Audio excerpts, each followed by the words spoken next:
Bien, vamos a lo prometido, seguimos en el Agro Summit para poder tomar un poquito de temperatura política y también perspectiva más de coyuntura económica para uno de los sectores más dinámicos de la economía.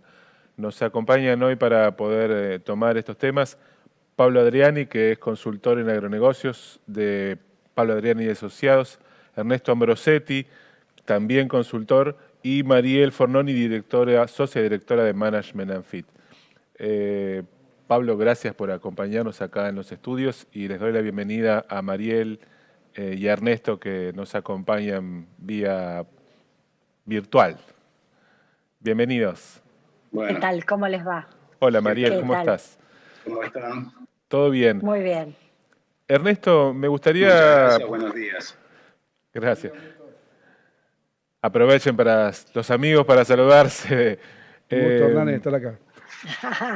Ernesto, me gustaría también arrancar con un poco, como siempre digo, ir de lo general a lo particular, ir del mundo, en este caso a la Argentina, porque el año pasado, no sé si la palabra es que nos sorprendió, pero el impulso que tuvieron los precios de las materias primas no estaba tan descontado y eso nos generó, bueno, una agradable coyuntura de tanto de precios como su efecto interno en dólares y en pesos, ¿no es cierto?, de recabación de divisas y de recabación de retenciones.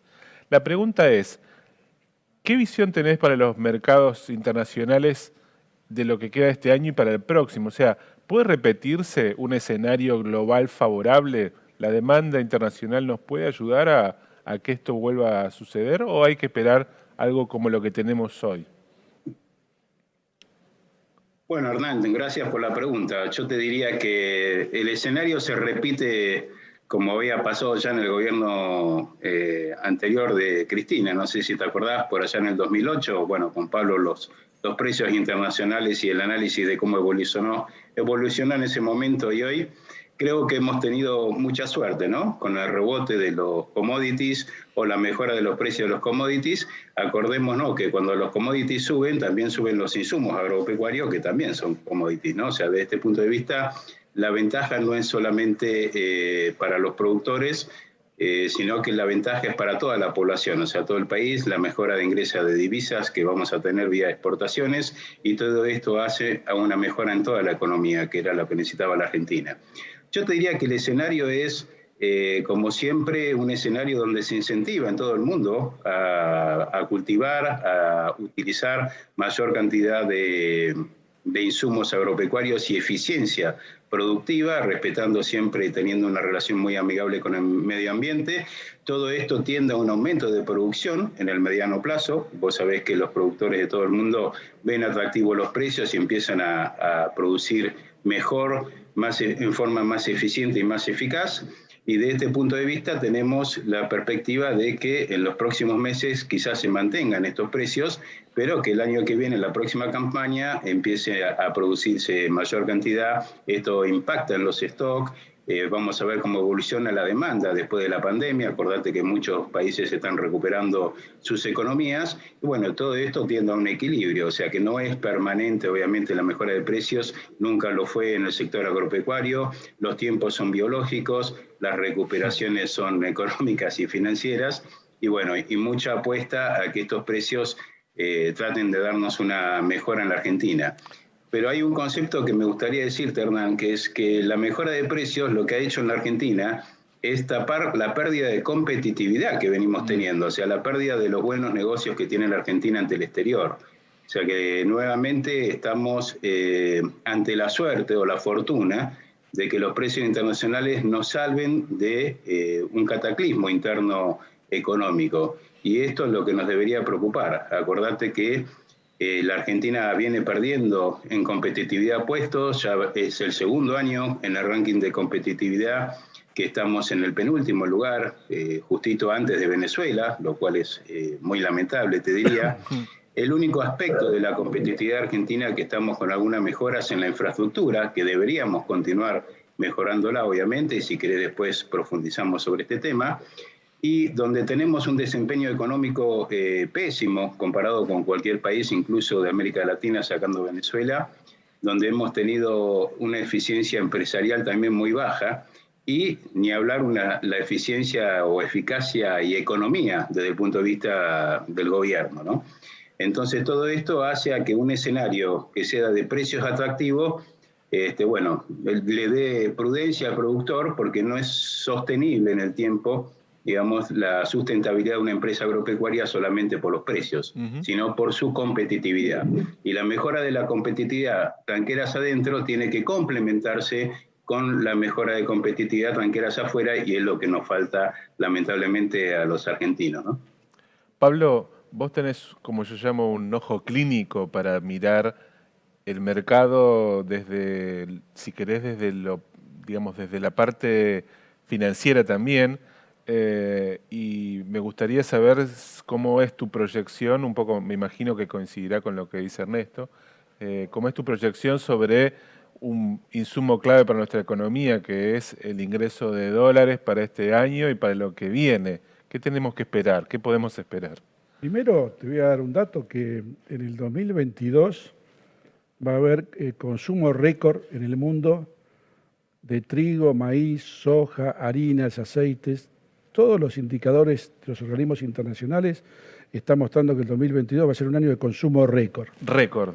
Récord de todos los alimentos, y eso incluye todos los commodities, que Argentina es país líder en exportación. ¿Por efecto de la recuperación de la pandemia? Recuperación de la pandemia y las clases económicas de China e India, que están escalando cada vez más a la clase media. India va a tener más de 500 millones de chinos en la clase media, con ingreso per cápita de 70.000 millones de dólares, muy similar a los americanos y a los europeos.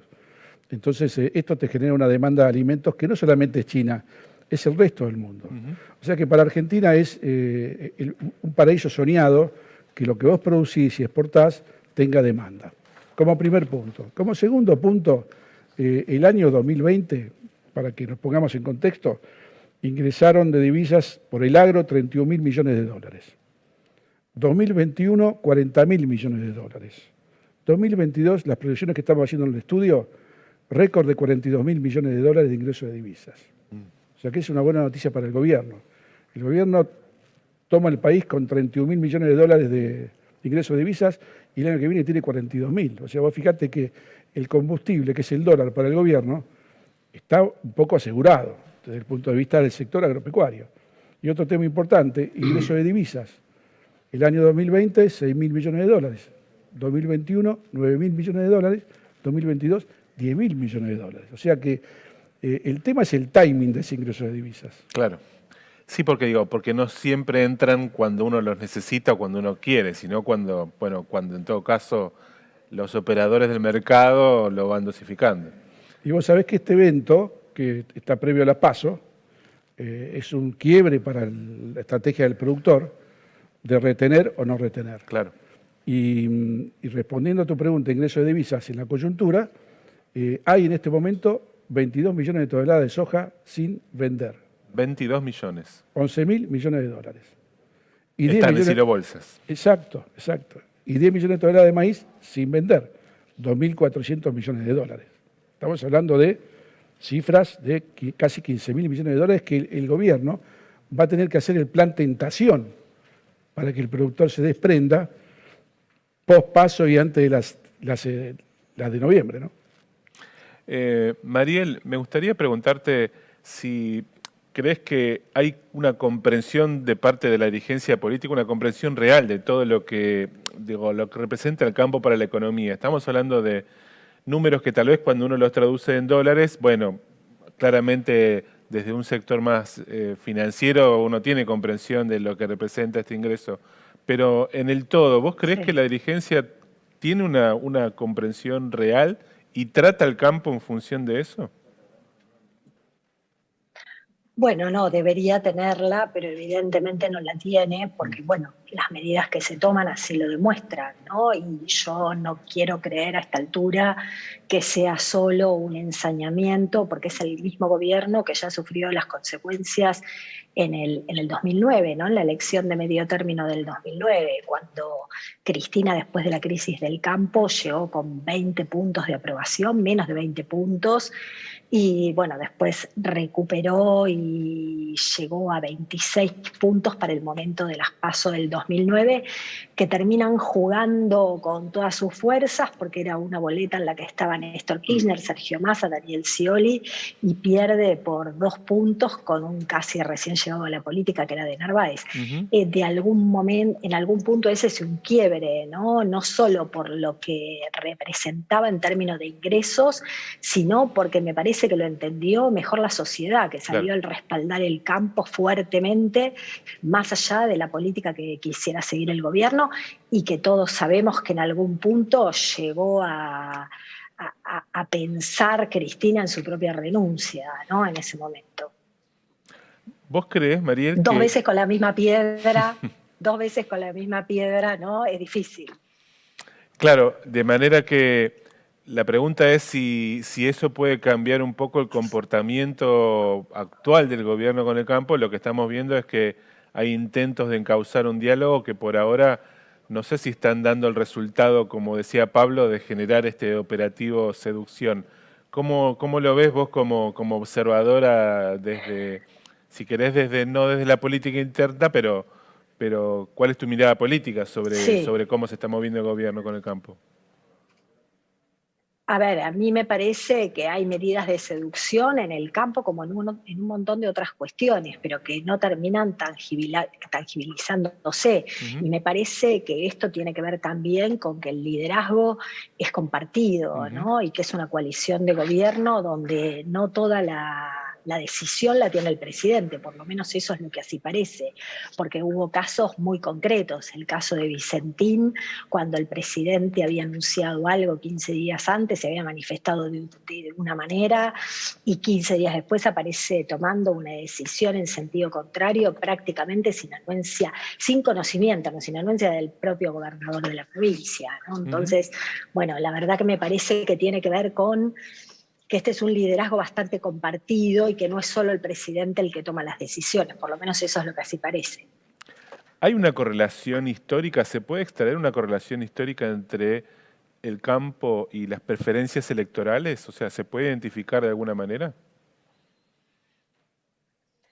Bueno, a ver, lo que uno ve y vio en el 2009 también es que evidentemente hay, a ver, el campo de alguna manera obviamente va a apoyar a quien sienta que puede entender cuál es la complejidad y cuál es el nivel de apoyo que requiere ese sector, que de alguna manera retroalimenta muchísimos otros sectores. Uno lo ve hoy cuando mide, por ejemplo, provincias como Córdoba, provincias como Santa Fe, provincias como Entre Ríos, donde la realidad es que la gestión de gobierno hoy es muy baja. En Córdoba está en el 20%, ¿no?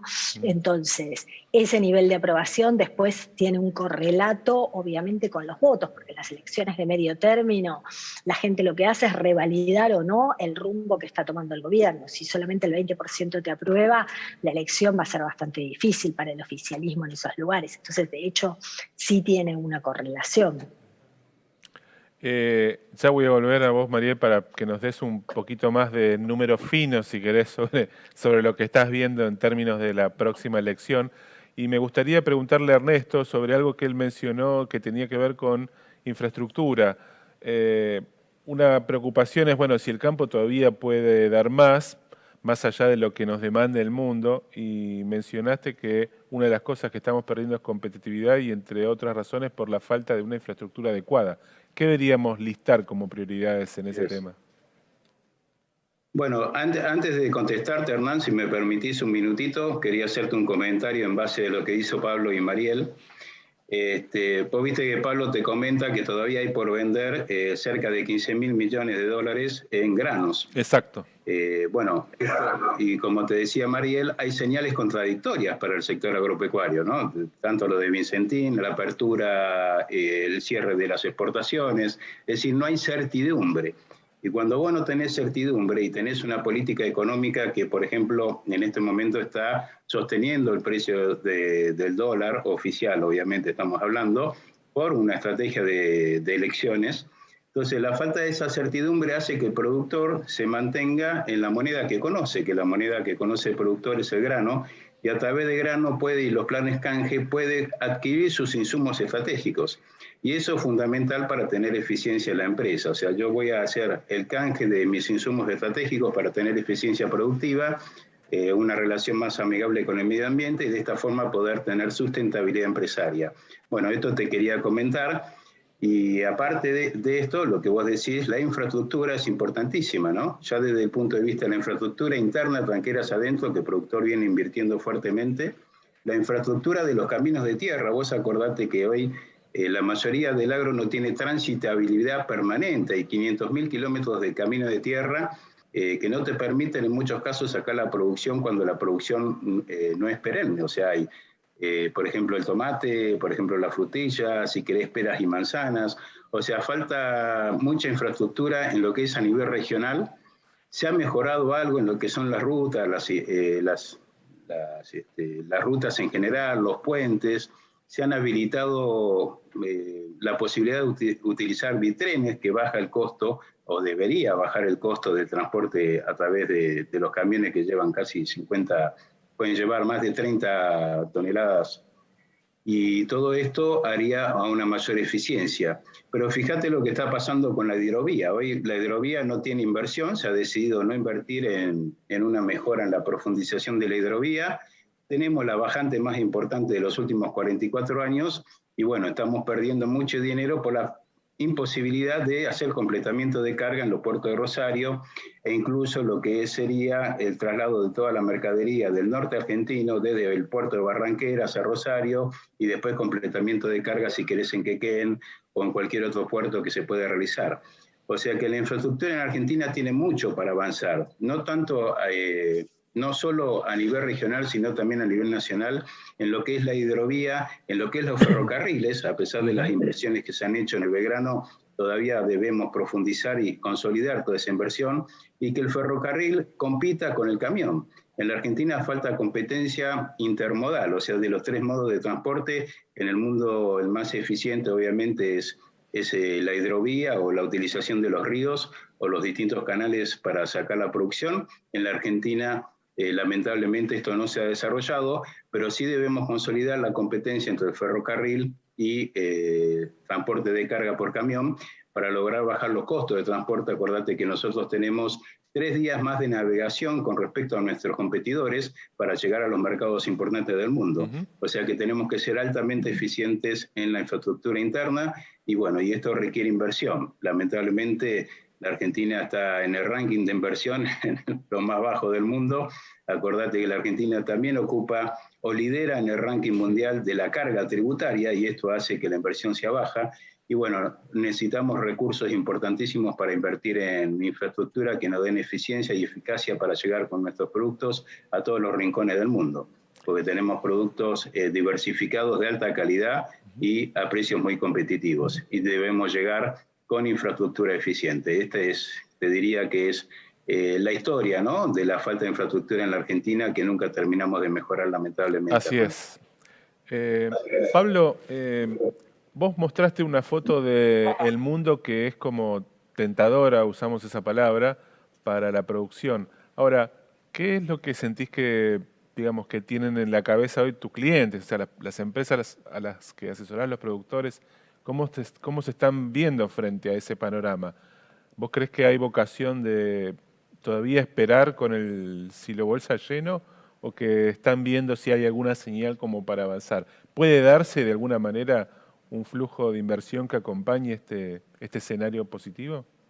Yo creo que dividiendo un poco la coyuntura del largo plazo, la coyuntura de Argentina es las PASO en septiembre y las de medio término de Congreso en noviembre.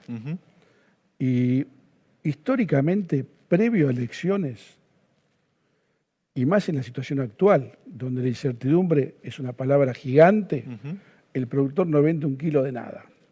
O sea, el productor se sienta arriba de la soja, lo tiene como moneda de cambio y el productor ve a la soja como dólares. Entonces está el run run en el interior que el gobierno va a devaluar después de las elecciones, después de noviembre, no después de las PASO. Con lo cual tenés un septiembre, octubre, noviembre, que va a seguir la incertidumbre. Va a haber ventas mínimas. Yo estaba estimando un ingreso de divisas en julio, fue récord de julio, 3.400 millones de dólares. Para agosto estamos estimando 2.500 y septiembre, octubre y noviembre el desierto. Ahí te baja a 500 millones de dólares en septiembre, 300 en octubre y con toda la furia 300 en noviembre, que es muy poco, pues estamos hablando de 1.200 millones de dólares contra 15.000 que el productor tiene en su poder.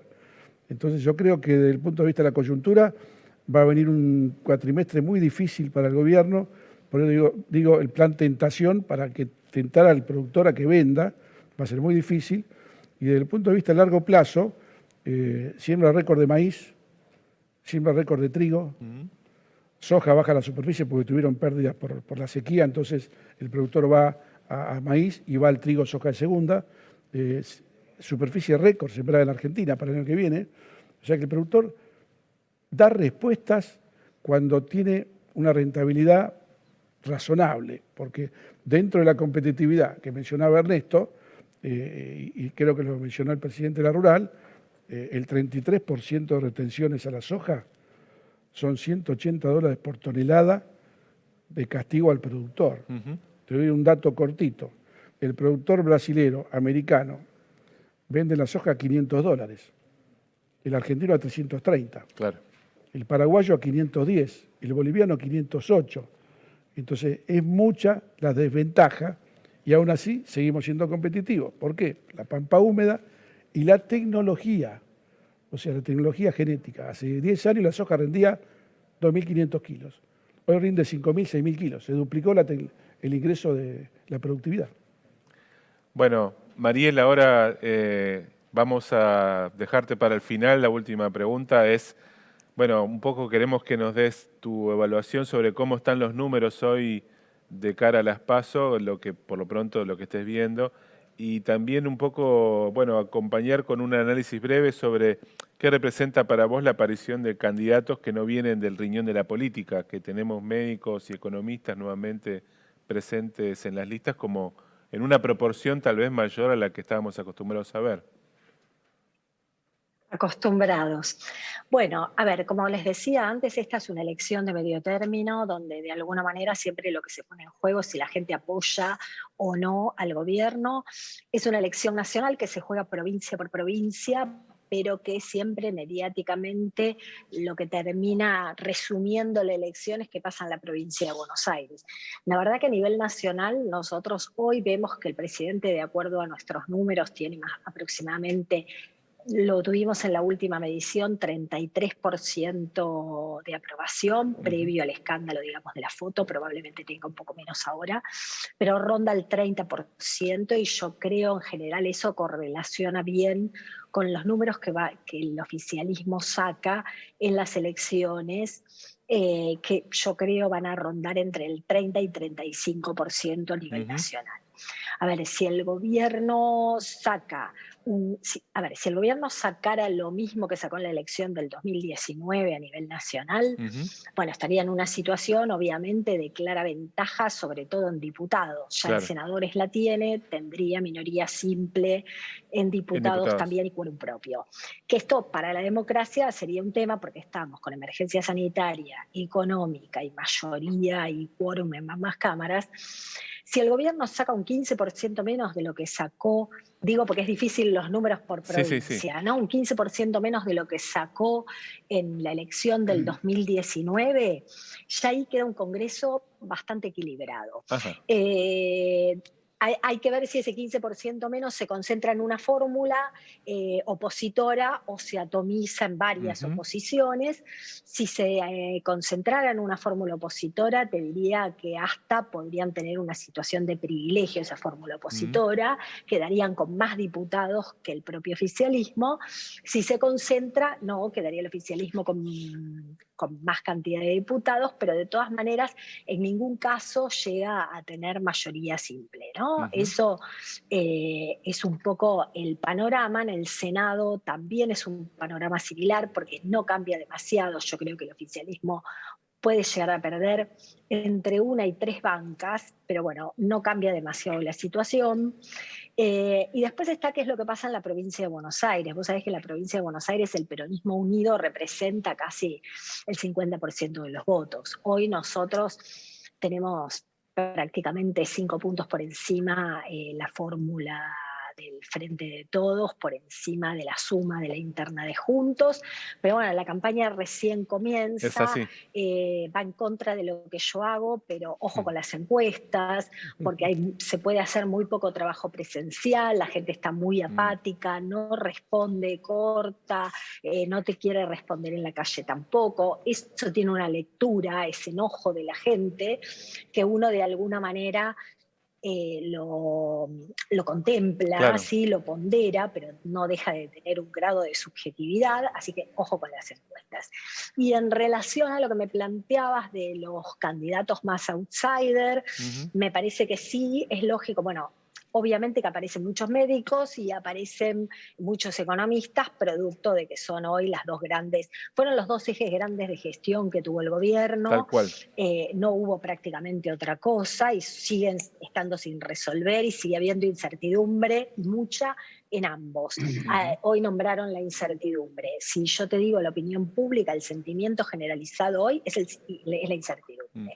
Y como consecuencia de la incertidumbre, la angustia.